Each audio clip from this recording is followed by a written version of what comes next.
I think that we all go through things differently, even if we share an experience with a partner, with a loved one, and we went through the exact same thing. We all process it differently, and we need different things. And we need different, support in different ways. And I'm very grateful for our family and our friends. They really wanted to support us, but I think sometimes it's really hard to know how to support somebody when you're going through the journey, when you're going through infertility or going through pregnancy loss.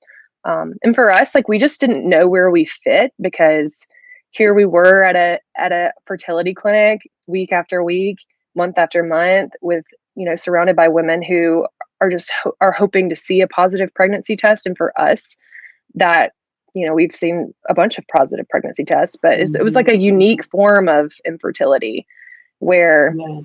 we could conceive, Mhm. on our own with pretty little help or support or interventions, but we couldn't sustain like the pregnancy. And so it was just kind of this weird place where I didn't know really where I fit. Like, did I fit in the infertility community? Did I fit in the, recurrent pregnancy loss community?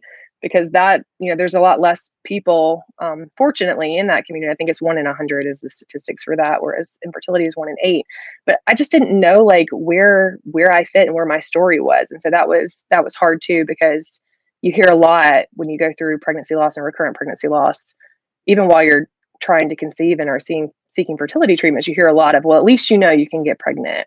Well, at least, your Well, at least. body can function. At least, Oh you my should be gosh. happy. At least you've seen a positive pregnancy test. And here I am, like, well, I don't know if I'll ever see a baby. Like, I feel the same as you. Like, that hasn't seen a positive pregnancy test. Like, the likelihood of bringing a baby home doesn't seem like in the cards for me right now. And after going through recurrent loss for years and years, and we did go on to have several more miscarriages and even a second ectopic pregnancy, where I once again went to emergency surgery and lost my second tube. And so now I truly belonged in the infertility community, because Yeah. that was my, again, like, I just felt like pieces of my fertility were, taken, one by one, like losing my tubes and losing just the ability to conceive without assisted reproductive technology, which I'm so grateful for. Thank God for IVF, or I would not have my miracle babies. But like, without that, I, can't conceive on my own.